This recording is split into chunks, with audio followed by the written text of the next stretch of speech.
she said she was sick. Did you hear that sarcastic?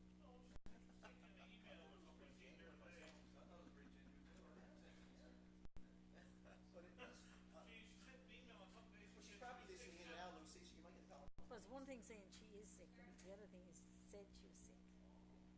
Isn't that a difference? I'm waiting for this to download, and so it's not here yet. I don't know why, because I downloaded it already once. No, it's coming. Yeah.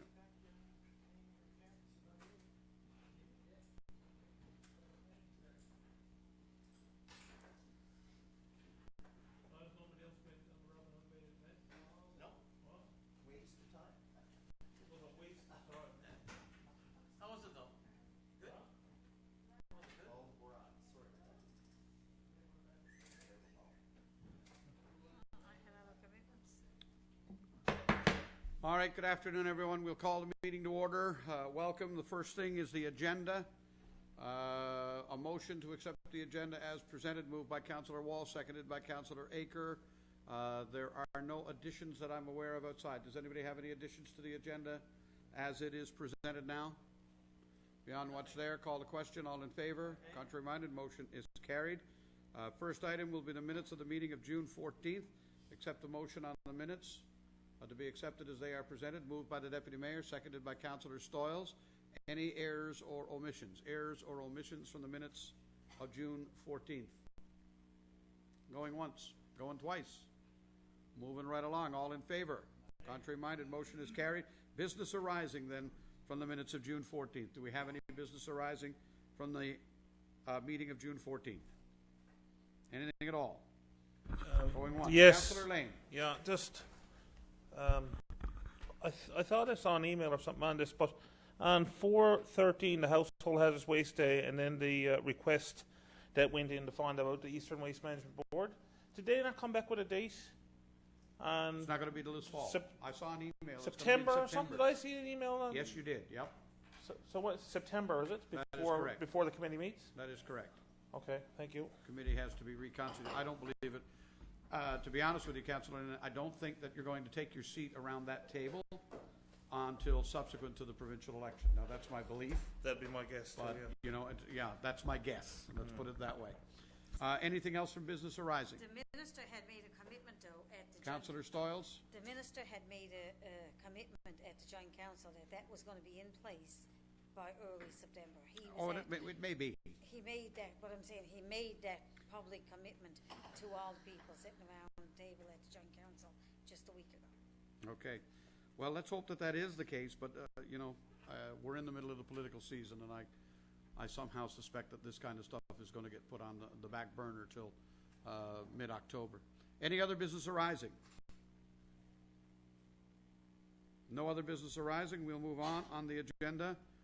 The next item is proclamations and presentations. We have today in our chamber today, Council, a man I think that most of us would be very familiar with. This is the town manager for the town of Conception Bay South, Keith Arns. Keith, welcome. And we understand that you have a special presentation for us today regarding an environmental award that the City of Mount Pearl, through the Canadian Association of Municipal Administrators, is honored to be the recipient of. Do you want to come forward here and perhaps tell us all about that? Is this microphone charged now? We did check it. There you go. I'm going to give you this microphone here because that's the easiest way to do it. Keith, and you go ahead. I have to get close, is it? So that I'm Not too bad. Not too bad. Too close? You're close. You're good there. Okay. Thanks very much, Mayor Singh. It's on, is it? It's on, yeah. Okay. As a member of the Board of Directors of the Canadian Association of Municipal Administrators, I'm very pleased to have the opportunity to present to the City of Mount Pearl with a Certificate of Merit as part of CAMA's 2011 Environmental Awards. The Environment Award recognized the commitment of a municipality to environmental sustainable governance, to protecting the environment and to combat climate change.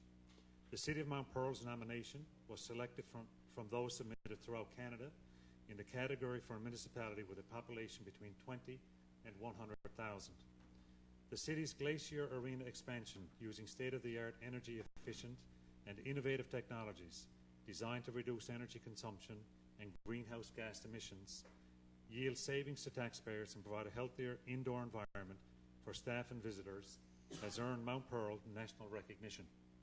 On behalf of CAMA, I am pleased to present a 2011 Environment Award certificate to the City of Mount Pearl. Well, thank you, sir, very much. And I'm assuming this is it. This is the certificate. Well, isn't that wonderful? CAMA presents the 2011 Certificate of Merit for the Environment to the City of Mount Pearl Glacier Arena Expansion Eco-Chill System in recognition of innovation, dedication, and meritorious service in municipal administration in Canada. There you go. Isn't that nice? And thank you, Pete, very much. We appreciate it. Thank you very much. Oh my, now the big question. Where does this hang? Does it go in City Hall? Thank you, Keith. Do we put it in City Hall or do we I guess we put it in the Glacier. Right? I think we're going to have to bring it to the Board of Management or something and have them hang that. I think it's beautiful, isn't it? It's nicely done, eh? Very nice.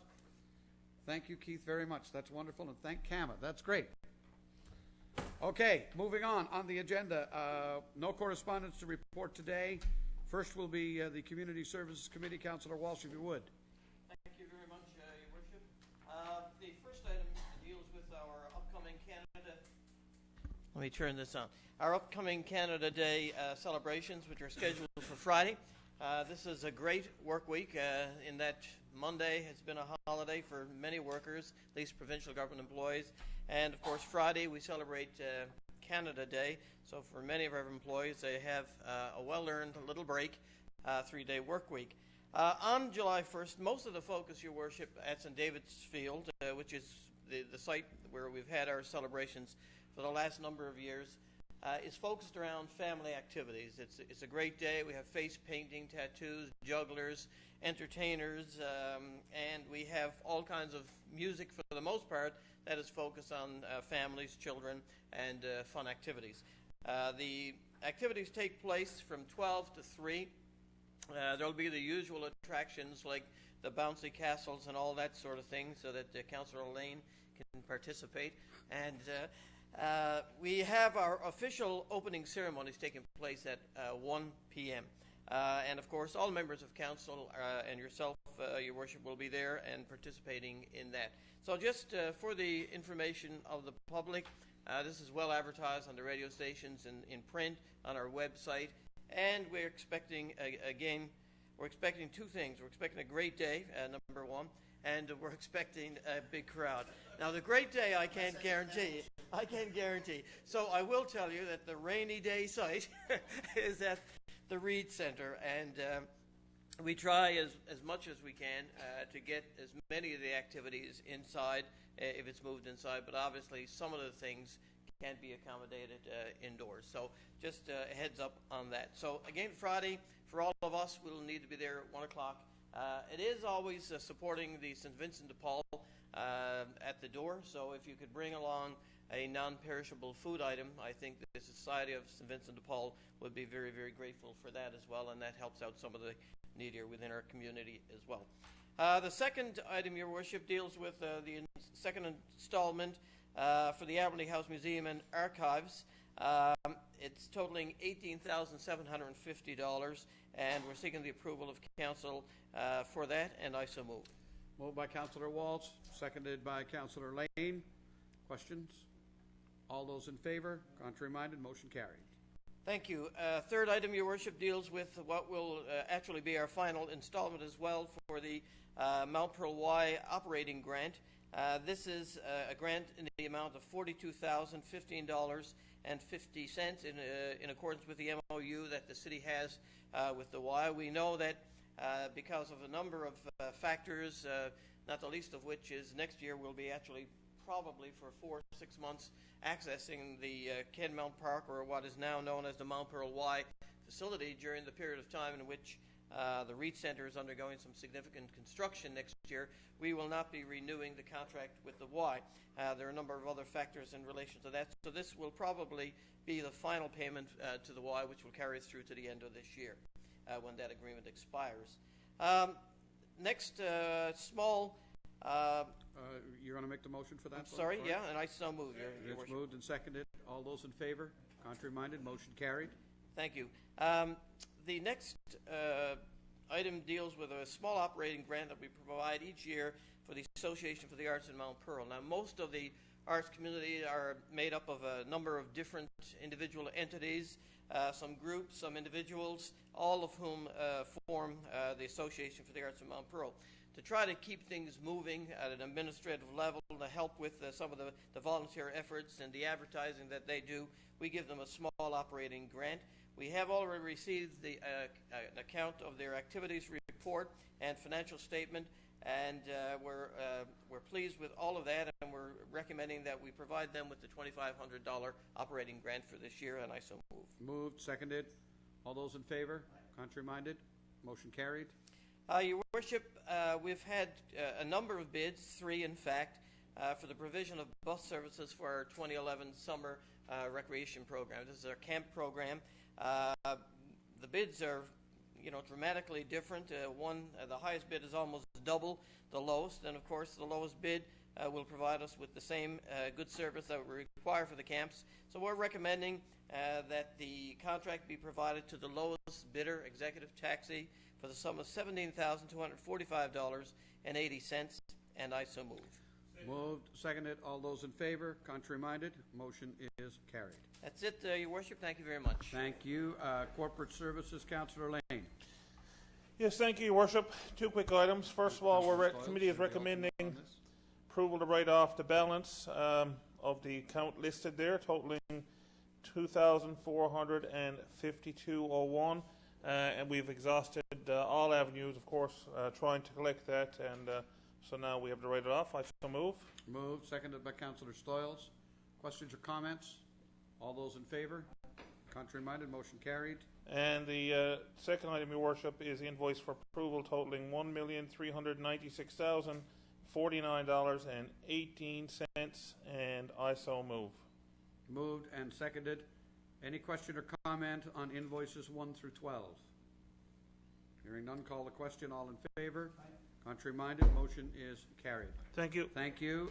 Economic Development, Communication, Tourism, Councillor Stoyles. Thank you, Your Worship. Just a couple of quick items. The Director and the Manager of Economic Development attended the AGM for the Chamber of Commerce on June 21st, and of course they have a new board in place. Mr. Bruce Mullet is the new president, just took over, and the Vice President is Debbie Feltham, and the Treasurer is Larry Billard, and of course Ross Durant will stay on as past chair. And just want to wish them well, and I think they have an event coming up tomorrow evening with CIBC, and hope that people can get out, and it's a supper time event just to drop in. So I received an email on it today, so I want to mention that as well, and just for information only. Thank you. And also, Your Worship, at our last committee meeting, we talked about the new businesses that's been coming to Mount Pearl, and that starting now and on to the future, that every meeting of every month we will bring in a list of new businesses. And there's 30 here today. I'm not going to mention all 30 of them today, but the list Yes, is go there. ahead. The list is there to go on the website. So if anybody is interested in seeing it, it is always on our website. But we just wanted to mention them. But coming up now and in the future, we will be mentioning any new business that opened. And of course, one of the reasons we were talking about this, we were talking about the new Marie's that's just opened there on Commonwealth Avenue, and how lovely the building is, and we said it'd be nice to recognise new businesses as they come in the city. I know usually we get notices like St. John Ambulance and other businesses when they come into the city. We get invited to go and cut ribbons and stuff like that. So it's nice to acknowledge the new businesses, and I just wanted to do that today. Okay. And there's Comment, Your Worship. Councillor. Does this welcome committee that has been developed, does that include sending any, I know you maybe facetiously said writing of a letter, but is there anything done with the new businesses as we had been talking about with the residential piece, or is it just left? Mr. Yevchak? Your Worship, all new businesses in Mount Pearl do get a letter welcoming them and congratulating them on opening a business. If the business has any special recognition, such as we had last meeting, usually we would request through the committee a letter from the mayor to congratulate them. But every business gets a welcome letter. Excellent that we do that. And also the manager has dropped by many a times at a new business and let them know who she was, especially a larger business that would be coming into the city. Just not to acknowledge the public, but we did want over, was it 1,087 businesses? Yep. It's 31 there today. So, I mean, this is 31 new businesses since January. So I think it's a great initiative to It is. release acknowledgements. I think it is, and that welcoming thing is going to work out, I think, quite nicely. Thank you, Councillor. We are up to Engineering Services Committee. Councillor Aker. Thank you, Your Worship. We have a motion to approve Mount Carson Phase 2, but before that, the Engineering Services Committee just wanted to give a little overview of some of the various engineering projects on the go, mostly to do with street works in the city. The tender for the Mount Carson realignment, which is the bottom portion of Mount Carson from Commonwealth Avenue up to approximately the Masonic Park, that's coming up now in a few minutes. But I also want to add that the work to take the corner out up there on Mount Carson, eliminate the corner on Grangeville Road, is almost done. I think we'll be opening that road sometime before the summer ends. One thing that will do is not only take the corner out and make traffic more efficient, but also reduce the left-hand turn going from Granger Road onto to Wyatt Boulevard. So that's a real enhancement in the safety of that road, as well as increase in the overall traffic flow. But when you combine all the work in the city, for example, the Topsa Road Overpass project, which is being done by Work Services, has really made it tricky, in the mornings and at supper time, getting back and forth to the city. Getting in and out of this city has become a real challenge. No It doubt about has. that. If you want, don't go Kenmount Road. I suckered into that yesterday twice, and I would have been better off taking, I think, the Outer Ring Road, even though the distance is greater. It would have been a lot faster. Twice. Well, what the problem is over there is the left-hand turn. Like, you come down, there's two-way traffic. If anybody wants to turn right or left going to Paradise or onto Topsa Road, right, it backs up everything, It's that's the trick, right? No, over here at the intersection of Topsa Road and Kenmount Road. This is the famous overpass. The famous overpass, which is out of there now. But when we go to do our work now, subject to the approval of council in a few minutes, on Mount Carson Phase 2, we're going to be restricting the lanes going up and down from the lights of Commonwealth up the hill there. And that's going to slow down traffic. Now, some people would sarcastically say, well, traffic's pretty slow there anyway. It's supper time and breakfast time. But, we really got to encourage our residents to be patient and take other routes within the city for the next few months, because two of the major ways in and out of the city are going to be clogged up with some work. I guess a short-term pain, at the end of the day, for long-term pain. Continuing on with our street upgrading program, for this year we've received verbal approval. I'm not sure if the letter is in yet, for a total of $7 million worth of work in the multi-year capital funding under the 2011 street upgrading program. That's good news. That's over and above what we had provided in the budget. That'll be cost shared 70-30. The city of Mount Pearl will only have to contribute $2 million of that for a great amount of work. Street upgrading carried over from last year, I believe, is almost done. I know Jeffers the top coat was put on this past weekend. I know Whitley is done, and I think Wayland and Blandford, if they're not done, they'll be done in short order. And further work is continuing on Ruth Avenue and Old Placentia Road. And once that's done, Deputy Mayor Locke would be quite pleased to know that we're finally going to get at the intersections of Richard Nolan and Old Placentia, as well as Smallwood Drive at Old Placentia. And I know the Smallwood Drive at Old Placentia, it's in really rough shape. I know the islands have been cleared of all the debris and the forest that was in there, but there's a lot of potholes there, so it's well overdue, right? The forest, there you go. That's what it was, too. Minor work this year, minor, maybe not minor to some, but we're continuing with the Sunrise Avenue drainage project, which is going to happen on Teasdale Street this year. And one other note, we're going to be replacing the water line on Donovan Street this coming summer and or fall. And now I'll get to the work that we would like the council to approve, and it has to do with Phase 2 of Mount Carson. As you can see that in your agenda here, this is CP2. The lowest bidder was Weir's Construction in the amount of $1,943,39.52, and I so move. It is moved and seconded. Question or comment? All those in favor? Contrary-minded, motion carried. Thank you, Your Worship. And that's everything? Yep. We are moving on to planning and land use. Deputy Mayor. A little more slowly because we seem to be zipping along here, right? No, no. Move along, we're doing fine. This iPad keeps shutting off on me, though. Well, I've had difficulties with mine as well, so let's see You how we have do that here. problem? Yeah, Mine just keeps shutting off. it's going black and then having to reboot And I or have to whatever. reboot. I've done it about 5 times since the meeting started. And we're all 20 minutes in. I don't have any of your stuff. I don't have it either. Mine didn't I download. was sent as I tried to download mine. do? You gotta load another file first. Where's it to? Reload the. I tried that today and it just, it didn't. Mine wouldn't do it.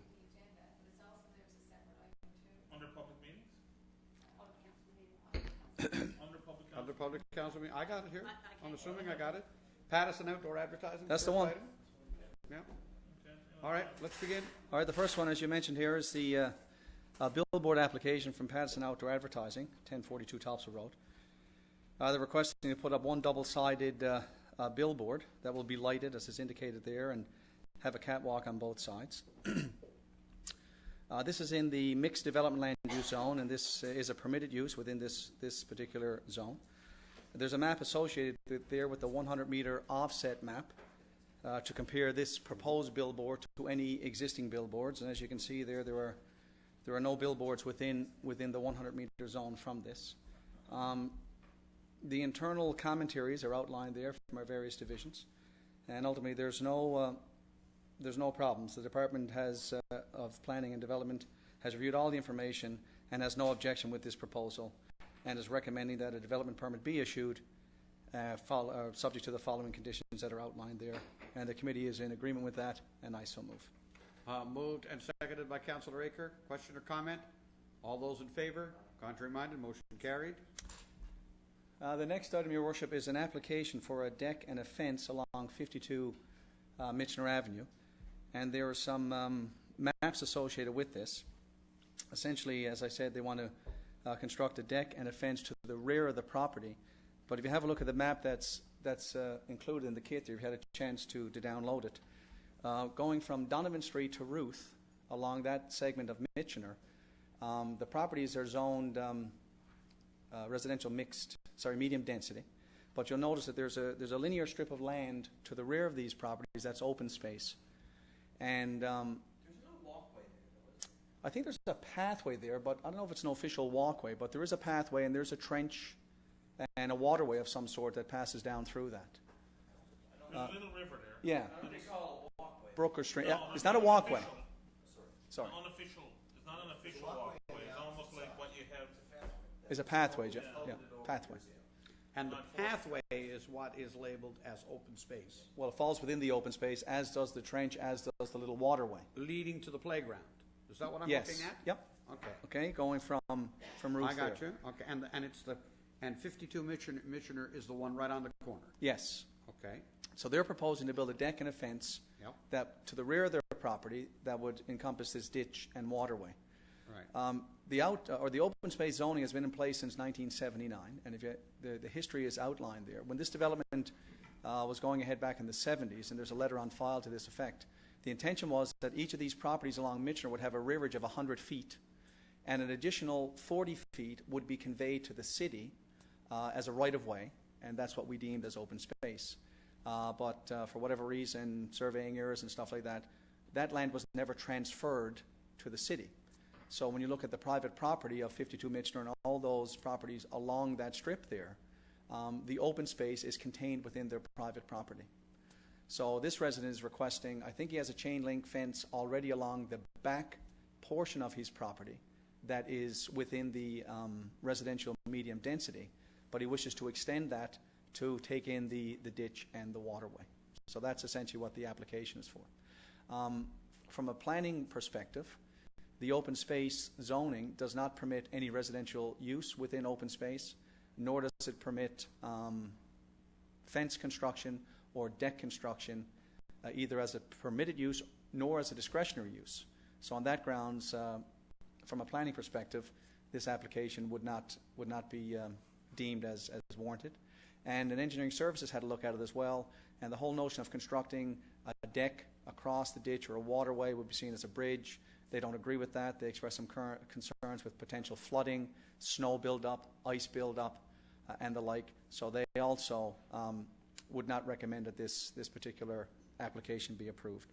So on those grounds, the committee reviewed the application, took into consideration the commentary of the engineering services, as well as the planning department, and as such, we're recommending that this proposal be refused based on the commentary from engineering services, and the proposal to construct a deck or fence in open space is not a permitted or discretionary use, and I so move. It is moved and seconded. Questions or comments? Councillor Walsh. Yeah, Your Worship, I asked a question earlier about the walkway because I'm relatively familiar with that particular area, obviously, and also that's a duplex house that we're talking about right across from the park. I'm pretty sure it is, at least, if it's the house that I'm thinking about. What, the 52 Michener, you mean? Yeah. I believe that's a duplex, is it not, Mr. Yevchek? They're all duplexes. Yeah, they're all down duplexes inside. right along that whole area. My question, though, road dwellings, and not duplex, they're road dwellings, aren't they? They're townhouses. well, Yes. yeah, but they're duplex, or is it a No, full they're row? all- They're not Okay, duplexes. Okay, duplex. Yeah. Okay, all right. They're row houses. They're row houses. Then, Yes. first of all, I support the recommendation. I don't think we have any choice but to not allow them to go into the open space there, and I'm fine with that. But what's peculiar about this, as far as I understand, from a practical perspective, Mr. Yevchek, this is really not part of our linear walking trail system. As you say, it's a very informal Pathway. kind of open space. Yeah.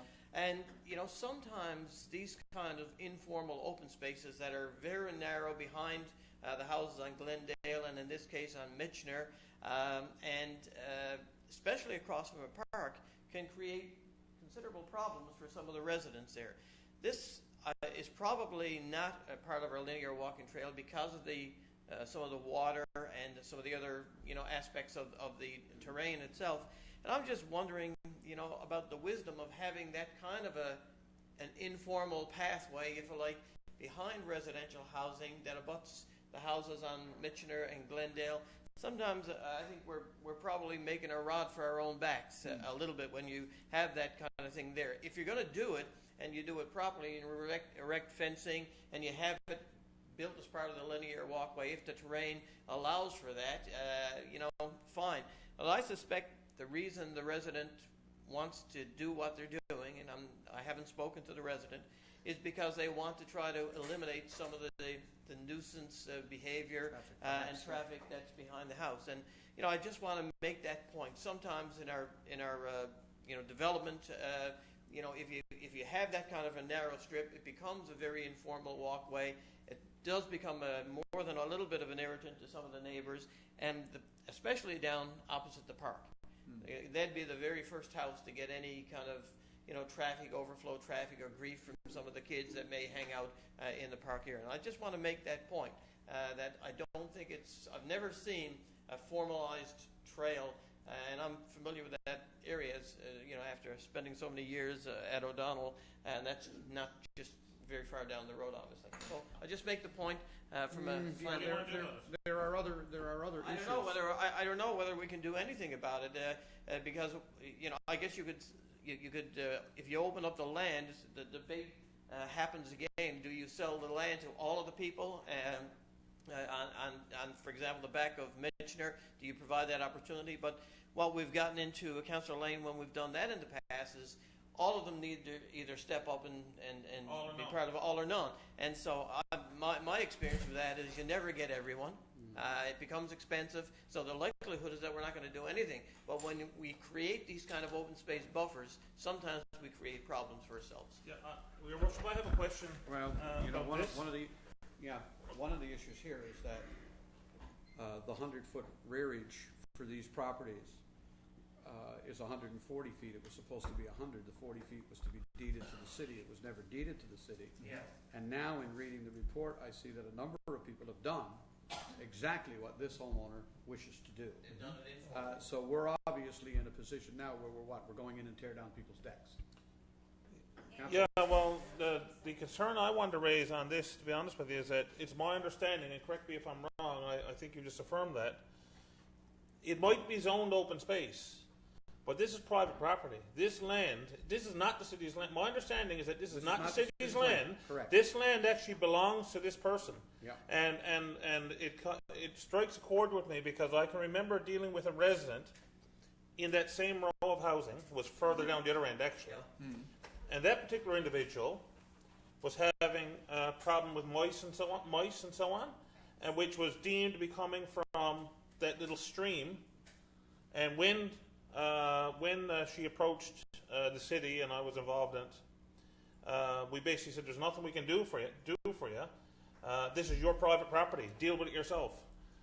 Because she wanted us to cut the grass along the river, and because she was saying, well, her lawn was cut, but then there's this little stream, and then the land goes on, and the grass was all growing long and so on. It was a great place for mice and rats and everything else. And we refused to do anything there because we said, that's your private property, deal with it yourself. So, from my understanding, that is indeed private property. So we're telling someone that they cannot put a deck or a fence on their own property. That's right. So this is not even like it's city property that we own as open space. This is their It's zoned property. open space. So this is a little... The fact that it's owned by somebody else means nothing. The Well- zoning is ours. It's No, zoned the open space is creating. But the open space is creating the problem. Well, Why would we have open space there? Well, What is the purpose of even having it? I would argue that got to go back to committee, and it has to be Change it. investigated because there is a reality here that once you have a knowledge of something, then you are required to address it. And right now, because of this application, the city has a knowledge of something. Easement that should have been put in place was not in place. Land that should have been deeded to the city was not deeded to the city. People have acted on their own accord and are now in violation of city code, city bylaw, by having built fences, built decks. As it relates to the zoning, though. As it relates to the zoning. So we need to find a way around all of that. And in finding a way around all of that, I would have to believe that at some point, this person gets their deck. But I'm not sure this shouldn't be deferred and brought to committee. It's a bigger issue. It's a bigger issue. It is a bigger issue. That's why I raised it, because... well, just a second, Councillor Walsh, if I might. I'm going to defer to the city planner for a second. Mr. Yevchak? Your Worship, just for clarification purposes, that the open space designation clearly is on private property, and part of that open space designation, that linear... And it's because of the stream. I appreciate and that. that is why there's a major stream going through there that actually drains into the Waterford River. In the past, there has been, one of the unauthorized sheds that are there, that was referred, I think the Fisheries and Oceans Authority, they commented on it, saying they wanted nothing there because it was a stream that enters the Waterford River. So the issue is, the open space zoning is there to keep the area undeveloped, and the purpose of that is to make sure you don't impact that stream or that drainage ditch. And from the engineering perspective, they see that as also a concern, that if you start building structures over this, you get flooding. So that's But we the have situation. structures built over it. At this point, Do we know how many? I believe it might be 2, maybe 3. We didn't do a full survey, but we pulled some of the files, and we saw at least 2 there. Worship. All right, what do we wish to do at this point? Deputy Mayor, or Councillor Walsh, you first. Then the Deputy Mayor. The only thing that I'd suggest is that if there's a way, maybe in referring it back to committee, if you could look at the entire area, not just this particular application, but the entire area, the problem that's created. See, what I'd rather see is if it's going to be developed, and it is private property, if there's a way that we could do that, but at the same time make sure that we provide the correct culverting and I recall this area just early on in my council career. I believe it was this area where an effort was made to actually culvert it. I'm not sure if it was down this side or the 4th Street side. And it got all kinds of problems trying to get it done. I'm sure there's a portion of it not done yet.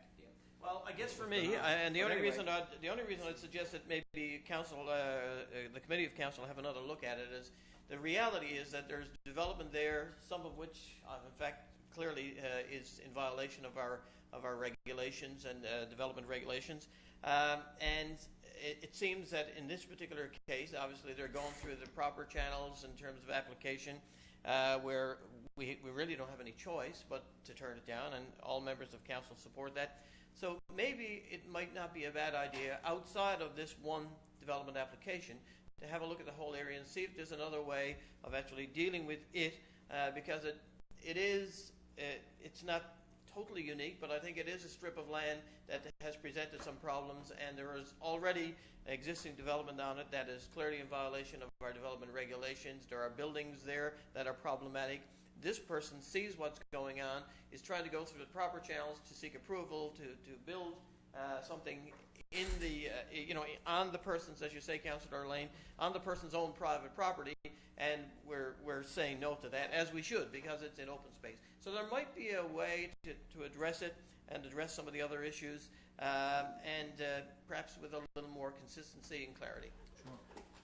I would agree with that, but to Councillor Walsh's point, the motion we brought forth was that we had to turn this down based on the current zoning, and I think based on the discussion that still stands. But to the director's point, that it was deemed also because it's a waterway. I mean, it's a tributary to the Waterford River, and this came up. If you change the zoning from open space to, I mean, it's still a protected waterway. So let us take absolutely right. So let us take it back to committee.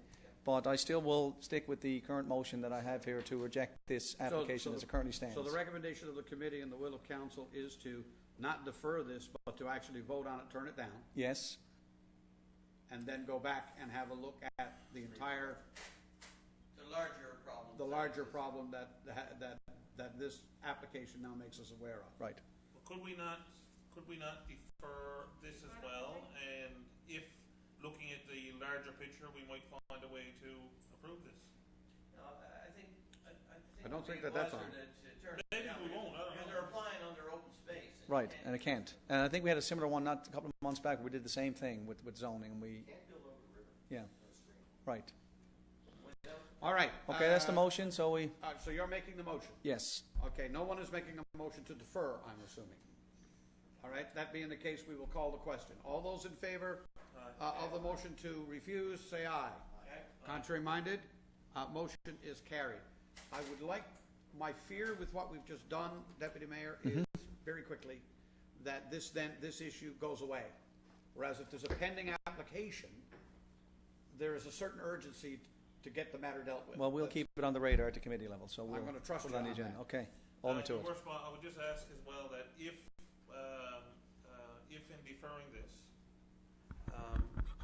we determine that we're going to change at the end of the day the regulation or the circumstance, that we at least have a note of that, so we can go back to that Absolutely. person and say Contact the resident. that we now have a new policy that maybe you could do something Sure. there that you can't do now, Yep, that's as opposed to reasonable. saying you're out of luck and then change it and they don't know anything about it. okay.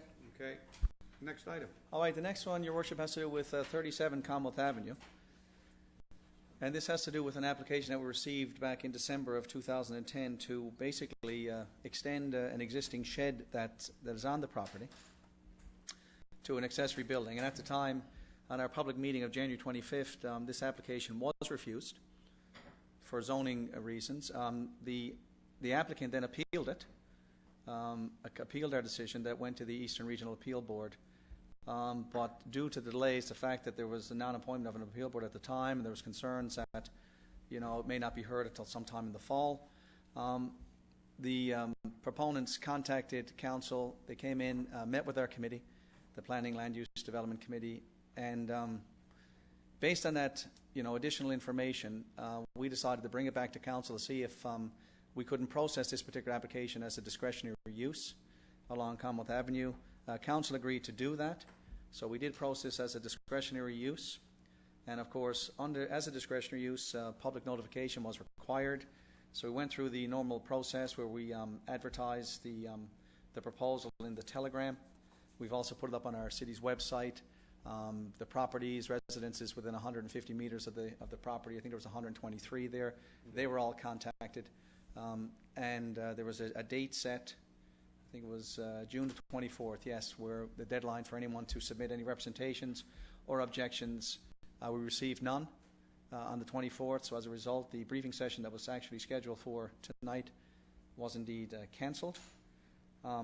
So the committee was of the position that this application complies with policy, and that the addition to the shed or the warehouse use as is being described is not inconsistent with the streetscape of Commonwealth Avenue, due to the fact that this property is a deep property, and where the shed will be located is right at the rear of the lot.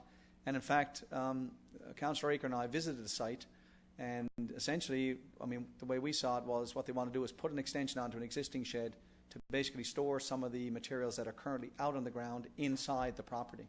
So it would actually enhance the property, clean up the property. The property owners were willing to, put up, fences, privacy fences, stuff like that. So we didn't see any problem with the application. So as such, the committee is recommending that the application be approved and that a development permit be issued, subject to the conditions outlined here, the city's inspector's conditions, as well as the development meeting our development regulations. And I so move. Moved, seconded by Councillor Aker. Question or comment? Hearing none. All in forever. All in favor? Contrary-minded, motion is carried. And the next item, Your Worship, has to do with a subdivision development agreement. Yeah. The department received a signed subdivision development agreement for the Pearlview subdivision extension phase 5 from the developer Cardinal Properties, and they're proposing the construction of 41 new single-family detached dwellings with no subsidiary apartments on the lots there, and the area is outlined there east of Frobisher Avenue, south of LaSalle Drive, west of Baffin Drive, and north of Maisonneuve. This agreement has been prepared in accordance with Council's decision with respect to the subdivision. The signing of this subdivision agreement is a condition of the development permit that was issued last July to Cardinal Properties. As such, it's recommended that approval be granted to you, Your Worship, and Ms. Peach, our CAO, to sign the Pearlview Subdivision Extension Phase 5 Subdivision Development Agreement on behalf of City Council, and I so move. Moved and seconded. All in favor? Contrary-minded, motion carried. The next item, Your Worship, is a confirmation of orders regarding two properties, 6 Ingerman Street and 1082 Topsail Road. Committee was advised that the orders have been issued as of June 17th, and pursuant to the Urban and Rural Planning Act, a confirmation of these orders is required by Council. As such, we're recommending confirmation of the issuance of these orders to the properties outlined, and they were issued on June the 17th, 2011, and I so move. Moved, seconded. Question or comment? Yes, Your Worship. Question. Councillor Lane. Just wondering, Your Worship, in relation to number 6 Ingerman, there was also a second complaint received about the property on Galway Crescent, which backs on to number 6 Ingerman. I'm wondering, has a notice running been issued on that property? Because the two complaints came in together. I was not aware. Mr. Yevchek, are you aware of this? I know when we received, Your Worship, when we received the complaint, the concern, the inspector went out. I don't recall a reference to Galway Crescent, but I will certainly check that. The reference to 6 Ingerman, I saw photographs and all that, but I'll have to go back and check to see if indeed there was a report on that. Again, I just don't recall. I don't recall it. Okay. Call the question. All those in favor? Contrary-minded? Motion is carried. The next item is the rescinding of an order that was in relation to 12 Olson Street. This goes back again to July of 2009 when an order was issued to Castor River Holdings regarding the building at 12 Olson Street. They were not permitted to occupy until the conditions of their development permit were complied with.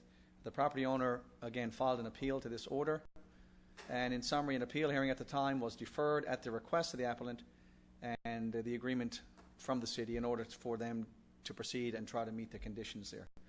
Since that time, the conditions have been met, and an occupancy permit was issued in June 14, 2010, but I guess the request for the appeal has been percolating through the system, and recently the city received a notice that a hearing for this particular issue had been scheduled for June 22nd.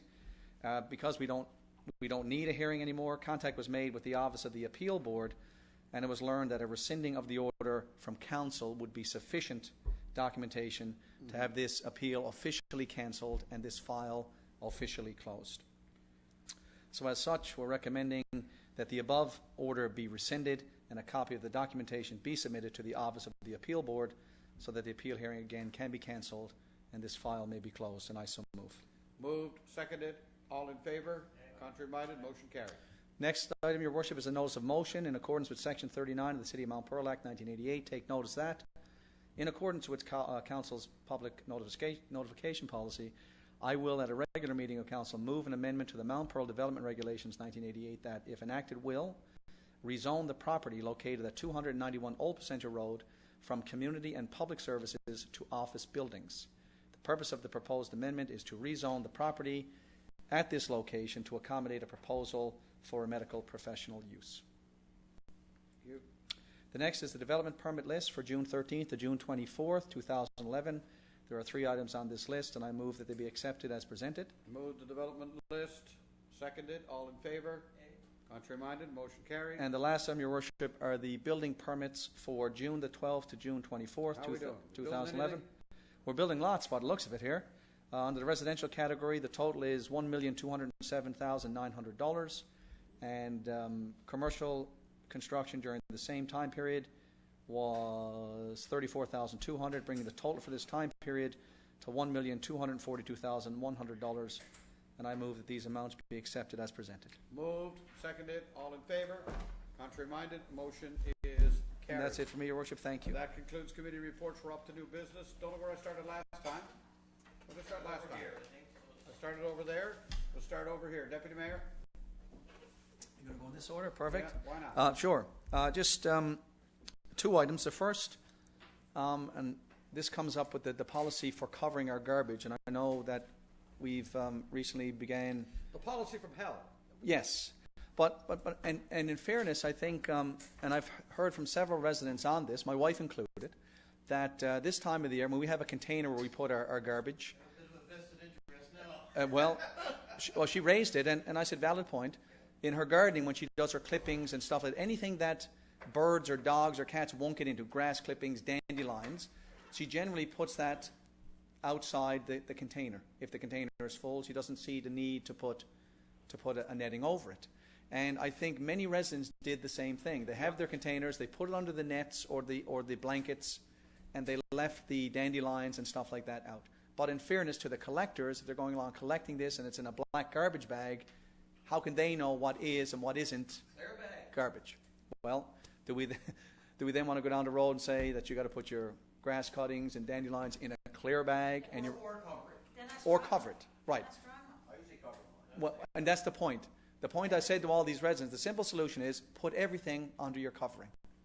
You know, put it all under there. You don't have to leave it. Absolutely. Okay, so I just want to get that message out there, just to remind, cover everything, even your grass clippings and your landscaping and stuff like that. Or you will get a ticket. Or you will get a violation. Notice. Those clear No, bags. Councillor Walsh. Yep.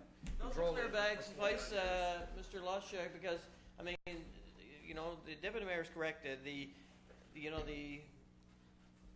gulls in particular, which is why this problem began for us in the region. They won't go after the grass clippings and the weeding the lawn and all those kinds of things, the dandelion that are in the bag. If it's in a clear bag, that doesn't need to be covered, does it? No. So I guess my other question is, because I do have clear bags and it works. I mean, clearly the problem is you can't see what's in it. Right. So it is problematic for the collectors if they're going to fairness to them. They don't know what's in there. Sure. It could be a combination of clippings and garbage or whatever the case may be. To cover it all. Yeah. Will the orange bag, the leaf bag, will that be acceptable? Because now you have a problem because you could have household garbage in with that. So I assume that doesn't work. Correct? You have to be able to see in the bag. So the clear bag only should be. So forget the leaf bags. If you have the orange colored leaf bag that are more popular in the fall of the year, when the leaves fall, they don't work. They should be covered. So it's only the clear bag, and that makes sense. If you can see it, and you can see that it's grass clippings, and you can see that they're dandelion, you don't need to cover that. Otherwise, have it covered, and you're safe. Right. But again, I just think that needs to be communicated to the resident. If in doubt, cover it. You know, if you don't have a clear bag, cover it. Otherwise, you run the risk of receiving violation. So just to throw that out there, I was also speaking with another resident, and they indicate, I think, that they had lived for the last year or 2 years in Goose Bay, where it's a requirement. The council there just required all residents to have one of these wheel-out containers. And he said that eliminated all problems. But then again, of course, that comes down to a cost factor. Anyway, so I just throw that out there. The last item, Your Worship. That's where we're going. Everybody knows that's where we're Well, we'll have to discuss that further. The last item I just want to acknowledge, last Thursday past, Mount Pearl Senior High had their graduation ceremonies, or their prom ceremonies in Safegrad. And again, they hosted it at the Mount Pearl Glacier. So I just want to extend a huge thank you to all the staff at the Glacier and at the Reed Centre, because it was a hugely successful event. They decorate and change that glacier into a beautiful facility. I know Councillor Lane was there with his daughter this year, and it's quite an event, quite a venue for that particular event. And also this year, for the first time, we had our Safegrad at the Reed Centre. Again, it went over very well. This is the first time, I think, well, in my history at Mount Pearl Senior High, that we had the grad, and Councillor Walsh could speak to this. I don't know that we've had a grad this late in the year, like when exams were over. Do you recall any time in your history at O'Donnell when we did that? No, I thought that Mount Pearl Senior High had done it before. But yeah, not in my 14 years they haven't done it. But ultimately, and I said this before, and maybe it will happen when we get our new aquatics facility, because it'll be a great spot for a Safegrad. When we get our swimming pool there, we'll have the ice rink there, we'll have our 350-seat theatre. It'll be a great spot for an all-night event to host this. But ultimately, I would like to see the two high schools come on side with this, host it within the city, and have the city celebrate our high school graduates. Have it a weekend affair where one school can go one night, the other school can go the next night. Get our business community involved, and make this a celebration, citywide. But again, I just wanted to thank the staff at the Reed Centre and the Glacier, as well as all the parent volunteers, for making this a hugely successful event. And Councillor Lane, I think, was on security duty, so he was up all night to make sure our children were safe and sound. So that's it for me, Your Worship. Thank you. Thank you. Councillor Lane? What?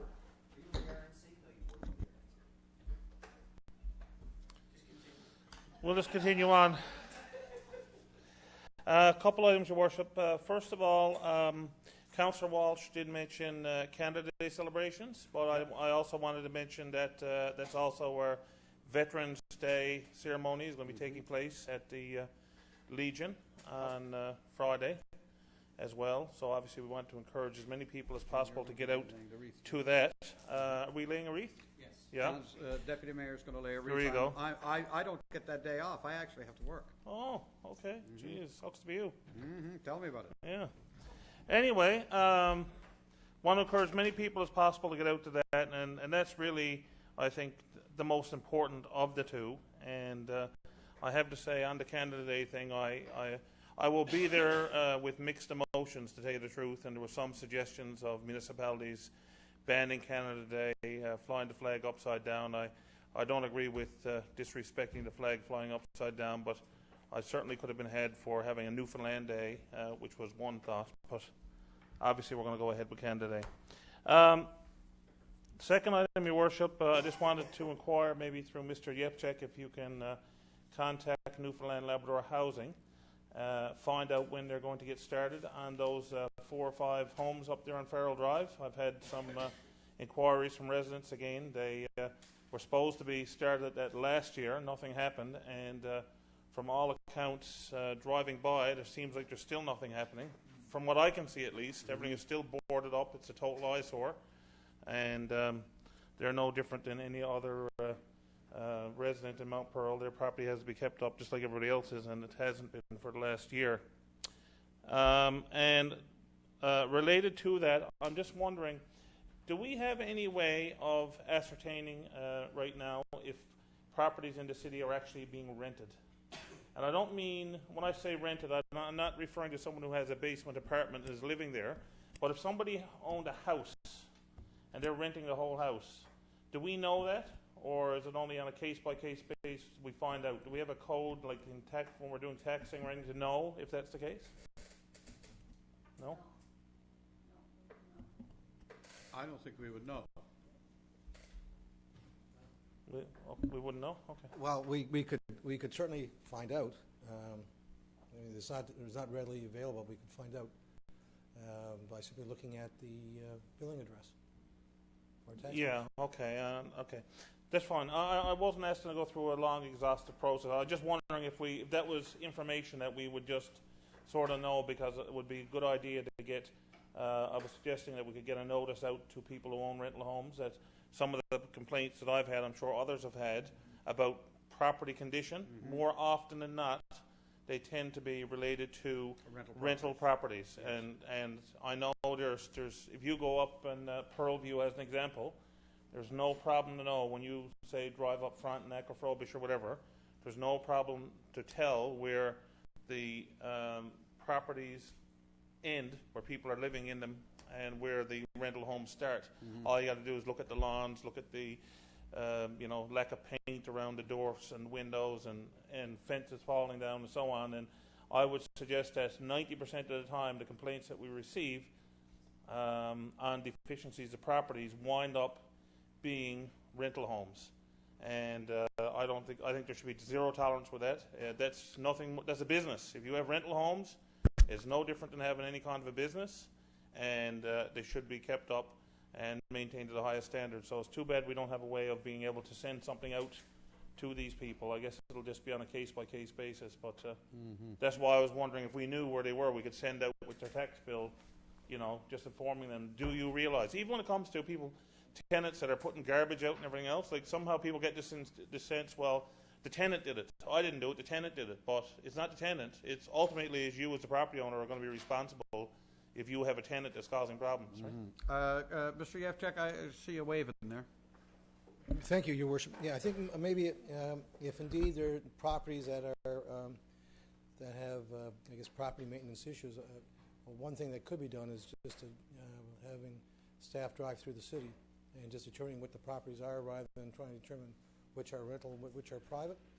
And then, based on our regulations, if they do not meet the minimum requirement, then follow up as you're suggesting, Councillor Lane, and issue appropriate notices and go through that procedure. I think that's a more effective way, a more fair way as well.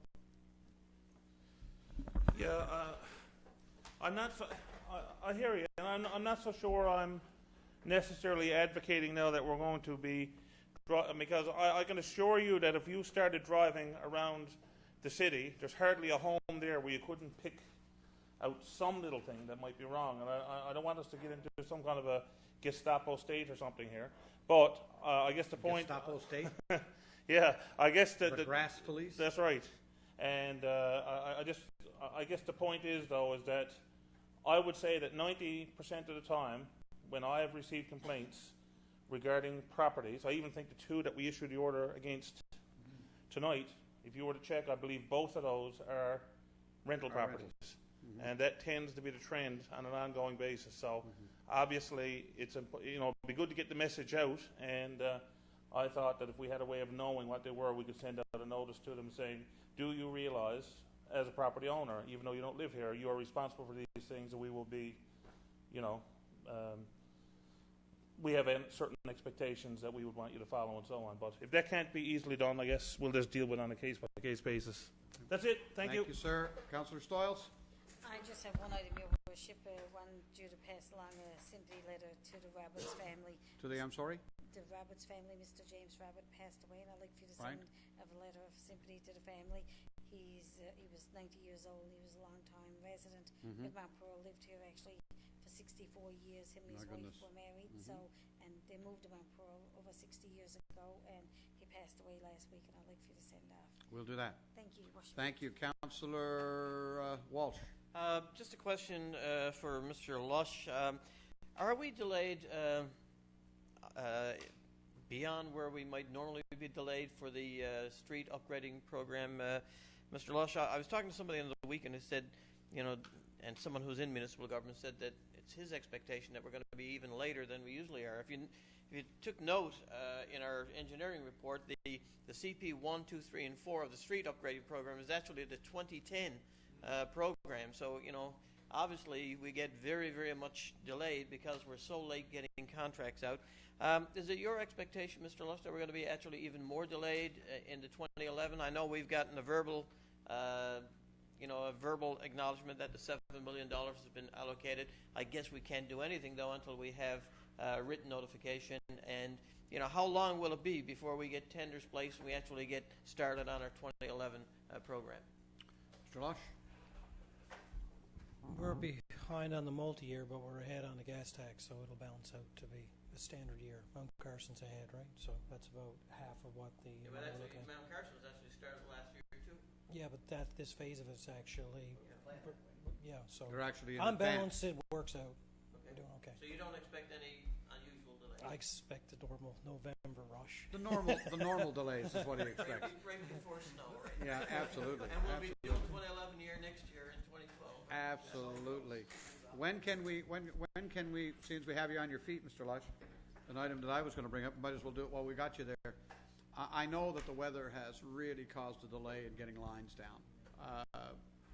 When do you anticipate, and I know weather is a part of it, so let me ask you, how long is it going to take to do the city once we get for the want of a word, a green light, to try and get all of this lining done?